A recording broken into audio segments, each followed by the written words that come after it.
sabuluhin. Arts and crafts ay iyong gawin. Yay! Lalong-lalo na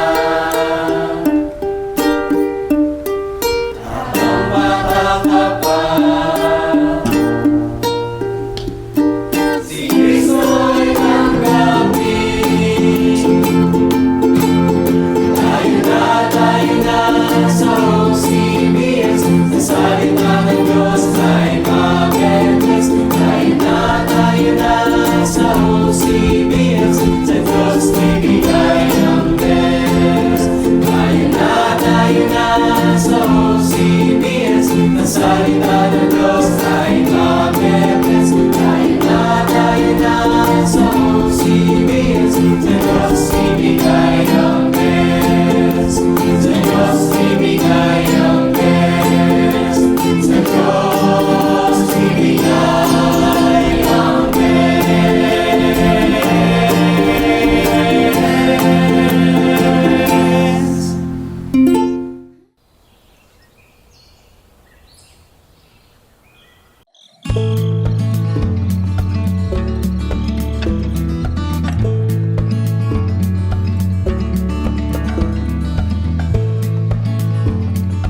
At tayo po ay umawit para sa Panginoon. Masaya ba kayo? Kung masaya kayo, say Amen! Okay, our first song is I've Got Peace Like a River. I've got peace like a river. Ready, sing! I've got peace like a river. I've got peace like a river. I've got peace like a river in my soul. Hallelujah. I've got peace like a river. I've got peace like a river. I've got peace like a river in my soul. Joy like a fountain. I got joy like a fountain. I got joy like a fountain. I got joy like a fountain in my soul. Hallelujah. I got joy like a fountain. I got joy like a fountain. I got joy like a fountain in my soul. Love like an ocean. I got love like an ocean. I got love like an ocean. I got love like an ocean in my soul. Hallelujah. I got love like an ocean. I got love like an ocean. I got love like an ocean in my soul. All together. I got peace like a river. I got joy like a fountain. I got love like an ocean in my soul. Hallelujah. I got peace like a river.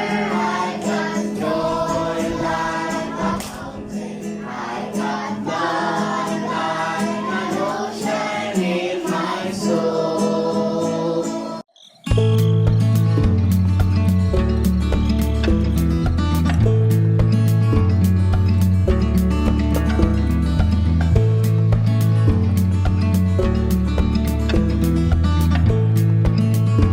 OCBS Storytelling.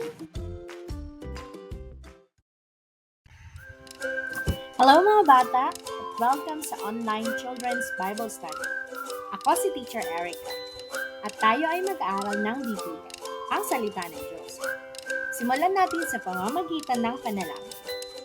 Panginoon, makapangyarihan sa lahat, maraming salamat po sa araw na ito at kami ay patuloy na nakakapag-aral ng Biblia. Patawarin niyo po kami sa aming mga nagawang kasalanan at tulungan niyo po kami na makinig at isa puso ang aming pag-aaralan ngayon. Tulungan niyo po kami na maintindihan ang ibig sabihin ng pleasant o kaaya-aya ayon sa Biblia. Ibinabalik namin ang papuri at pasasalamat sa tanging pangalan ni Kristo Jesus. Amen. Pleasant, meaning pleasing, lovely, delightful, beautiful. Nasa Tagalog ay kasiya-siya, kaibig-ibig, kaaya-aya, maganda. Hindi lamang sa panlabas sa kaanyuan or outward appearance, pati maging sa pag-uugali or kagandahang asal. Ang ating story ay mababasa sa Biblia sa Luke chapter 10 verses 25 to 37. Ang title ng ating story ay The Good Samaritan. Simulan na natin ang kwento. Lumapit ang lawyer o ang guro ng batas at nagtanong kay Jesus. Guro, ano ang dapat kong gawin para tumanggap ng buhay na walang hanggan? Ang sabi ni Jesus, ano ba ang sinasabi sa kasulatan o sa Biblia? Ano ba ang ibig sabihin nito sa iyo? Sumagot ang lalaki. O sumagot ang lawyer. Ibigin mo ang Panginoon mong Diyos ng buong puso mo, ng buong kaluluwa mo, ng buong lakas mo, at ng buong pag-iisip mo. Tama ka, sagot ni Jesus. At siya ay nagsimulang magkwento. Nang sabi ni Jesus, minsan ay may isang lalaki na Hudyo o Jew na bumaba mula sa Jerusalem papuntang Jericho. Nang biglang inatake siya ng mga magnanakaw. Kinuha ang kanyang damit at binugbog siya. At iniwan siyang halos patay na. Nagkataon, may isang pari or priest ang dumaan. Ngunit, nang makita niya ang lalaki, siya ay dumaan lamang sa kabilang daanan. Sumunod na dumating or ang pangalawang dumating ay ang isang Levite. Lumapit at tumingin siya sa lalaki at pagkatapos ay lumakad din siya sa kabilang daanan. Pangatlong taong dumaan, pagkatapos ay dumating ang isang Samaritan na naglalakbay. Nang makita siya ay napuno ng awa, ang kanyang puso, lumapit siya sa kanya, binuhusan ng langis at alak ang kanyang mga sugat at binalutan ng mga ito. Pagkatapos ay isinakay niya ang lalaki sa kanyang sariling hayop. Imbes na sasakyan, hayop ang ginagamit nilang panglakbay. At dinala siya sa isang bahay tuluyan, parang ospital, na kung saan siya ang nag-aalaga sa kanya. Kinabukasan ay naglabas siya ng 2 pilak na barya at ibinigay sa may-ari ng bahay tuluyan. Alagaan mo siya, ang sabi niya sa may-ari ng bahay tuluyan. At pagbalik ko, babayaran kita.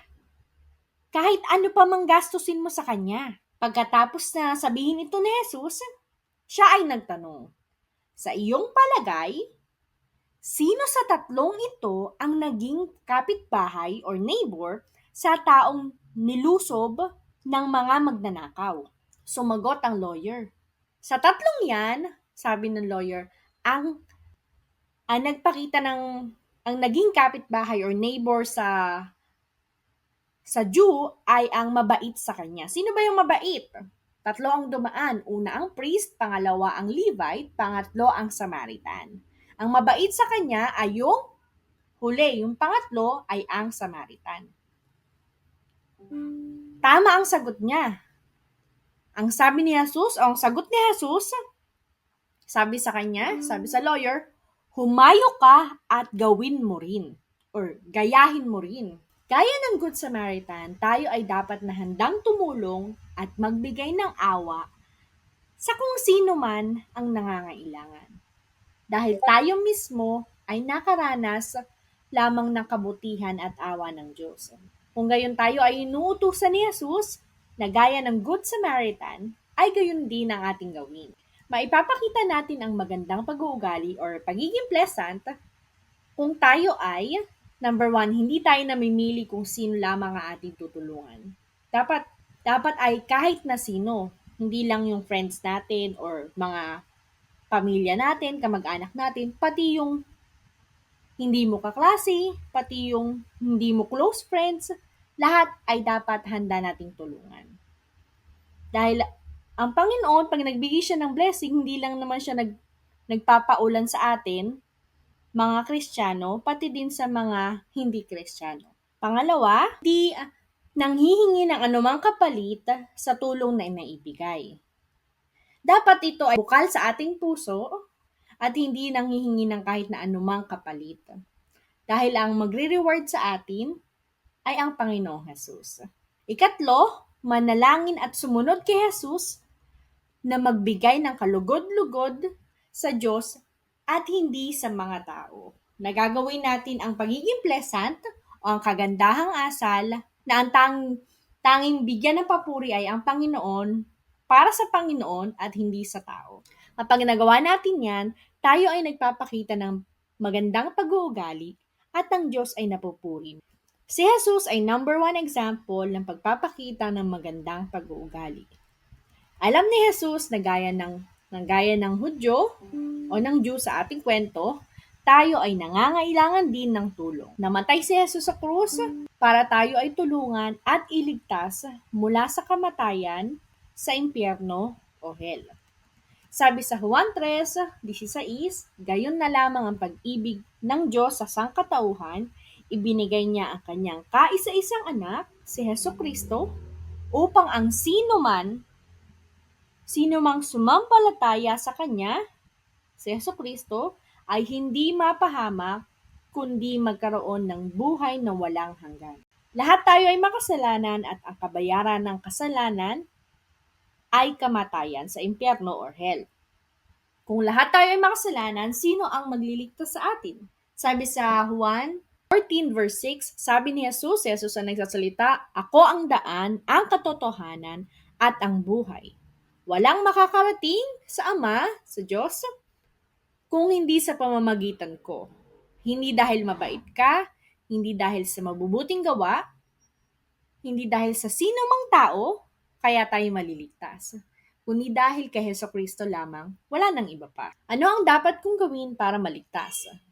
Ayon sa Biblia, na kung sino man ang humingi ng tawad at magsisi sa kasalanan at maniwala ng buong puso na si Jesus lamang ang namatay at nabuhay na muli para sa atin, ikaw, ako, tayo ay maliligtas. Sabi sa Titus chapter 1 verse 2, upang sila'y magkaroon ng pag-asa sa buhay na walang hanggan, na bago pa nagsimula ang mga panahon, ay ipinangako na ng Diyos, ang Diyos na hindi nagsisinungaling. Ang ating memory verse ay Luke chapter 10 verse 33. But a certain Samaritan, as he journeyed, came where he was, and when he saw him, he had compassion on him. I-memorize ang ating verse at isend ang iyong video kay Sir Cedric. Now let's go to Q&A. Question number 1, sino ang papuntang Jericho? Letter A, Samaritan. Letter B, Jew. Letter C, priest. Question number 2, ano ang ginawa ng Samaritan nang makita niya ang taong binugbog at halos patay na? Letter A, naawa at tinulungan.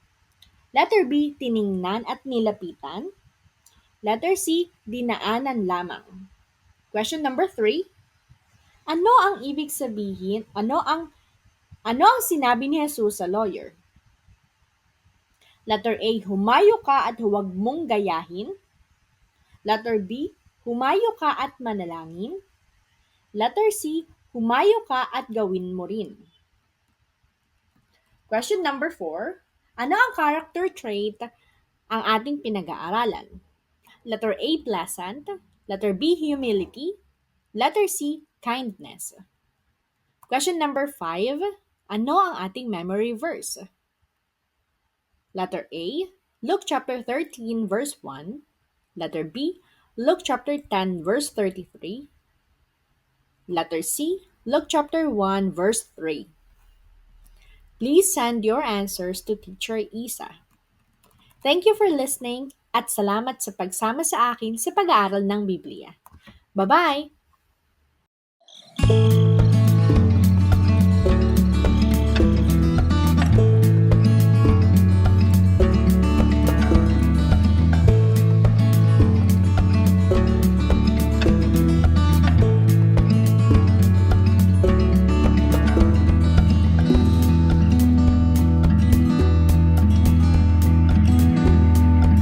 Praise the Lord.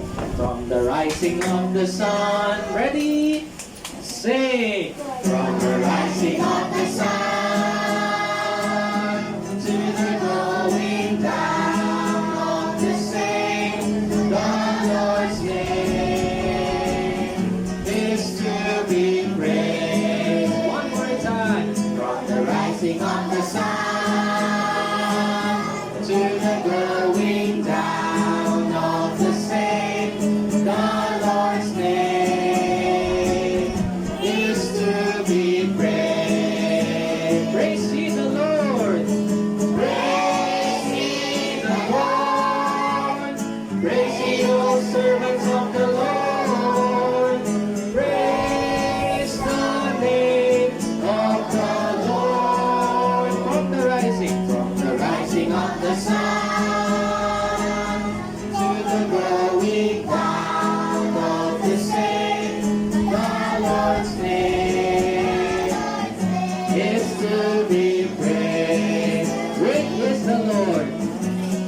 Great is the Lord, and greatly to be praised. In the city of our God, in the mountain of His holiness, beautiful for situation, the joy of the whole earth is Mount Zion on the sides of the Lord, the city of the great King. Is Mount Zion on the sides of the Lord, the city of the great King. Everybody say, praise the Lord.